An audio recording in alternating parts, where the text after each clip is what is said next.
nome é Amanda Pimenta. Eu, juntamente com o Pedro Lucas e o professor Paulo Delage, nós fizemos esse trabalho intitulado Gamificação no processo de ensino-aprendizagem de crianças com síndrome de Down.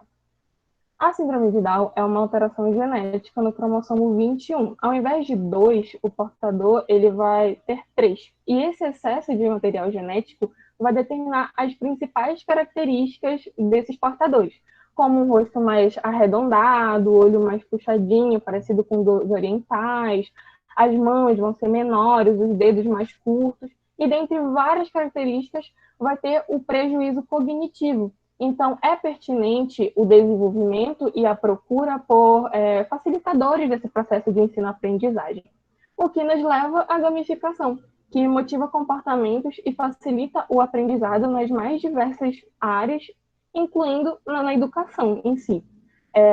Ele se baseia na aplicação de mecânicas de jogos, e para ser considerado um jogo gamificado, ele tem que ter 4 elementos básicos, que é a meta, que vai guiar para um objetivo de fato, regras que vão delimitar maneiras de se alcançar essa meta, esse objetivo, feedback, que vai estar ali dando,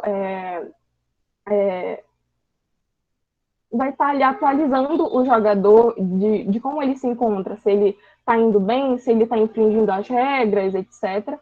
E o consentimento, porque afinal é para ser diferente dos métodos atuais, tradicionais, é para ser uma coisa divertida, uma coisa diferente, que a pessoa não tenha que recorrer à obrigatoriedade para a criança, para a pessoa estar lá fazendo isso. Ela está lá por livre, espontânea vontade.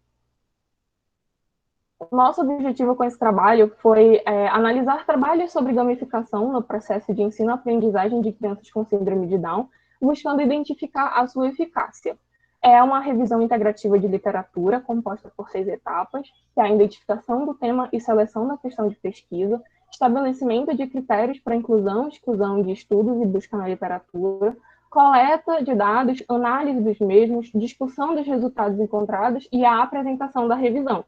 A nossa pesquisa teve como base de dados o Google Scholar, gamificação em síndrome de Down foram as palavras-chave, e os critérios de inclusão foram trabalhos dos últimos 5 anos disponíveis no meio eletrônico na íntegra e em português, e os de exclusão foram abordados exclusivamente sobre outras doenças, transtornos, distúrbios. Teve muitos trabalhos que foram excluídos porque apresentavam só informações ou era só sobre autismo ou paralisia cerebral, etc.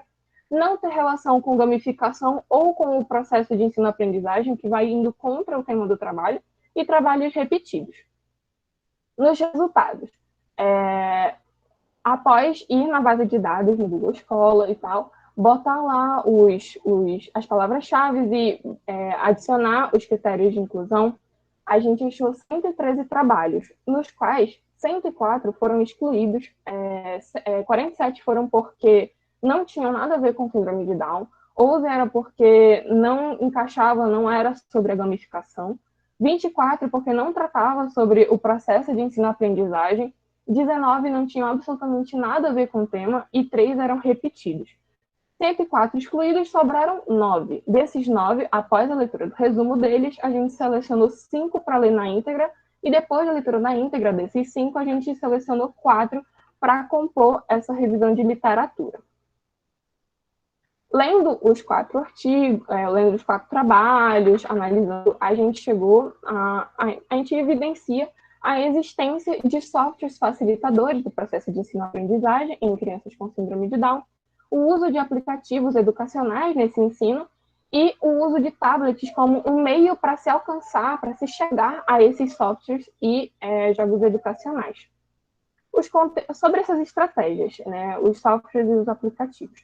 Os conteúdos abordados neles eram extremamente basilares. Em nenhum momento nos artigos foi citado matérias como geografia, história, que são de séries um pouco mais elevadas. Só o que se tratava eram realmente matérias basilares iniciais, como letramento, né, as letras e tal, matemática, os números, né, e desenhos também. Para se chegar a essas estratégias, o meio mais eficaz, segundo os trabalhos, é o tablet. Por quê? por conta da sua praticidade e do seu tamanho, porque ele não é tão pequeno quanto um celular e ele não é imóvel como é um computador. Então, ele é um tamanho adequado e a criança pode andar para cima e para baixo com ele, que não tem problema, ela não tem que ficar parada na frente do computador. Sobre os softwares e aplicativos, essas estratégias que foram consideradas pelos trabalhos como gamificadas ajudam na construção de conhecimento, o que proporciona condições para o desenvolvimento tanto cognitivo quanto também para uma autonomia da criança. Mas elas não substituem o professor. Deixar bem claro que elas não estão lá para substituir esse profissional, elas estão lá para ajudar, para trabalhar junto com eles, ajudá-los, auxiliá-los, dar um suporte para ele. Ambos, tanto o software quanto o aplicativo, eles possuem características como sons, muitas cores, cores vibrantes mesmo, e convites ao toque na tela. Então, a criança ela tinha um diálogo, uma interação com o jogo, ela tinha que clicar, ela tinha que fazer um movimento, etc. O que vai incitar ela a querer jogar, porque vai ser uma atividade divertida, cativante, prazerosa dela fazer, não vai ser uma obrigatoriedade, não vai ser obrigatório ela fazer, não está fazendo porque mandaram, ela está fazendo porque ela gosta. Como exemplo de software, a gente trouxe as Aventuras de Calebinho, e como exemplo de aplicativo, a gente trouxe uma linha chamada Baby Panda. O software, que é o As Aventuras de Calebinho, ele foi, de fato, projetado para crianças com síndrome de Down. E ele mostrou a eficácia. E o Baby Panda, que é um aplicativo, uma linha de aplicativos, tem Baby Panda Bus, Baby Panda Show, cada um deles é para um objetivo diferente. Então, vai ter um aplicativo de Baby Panda para o letramento, um para matemática, outro para desenho, etc.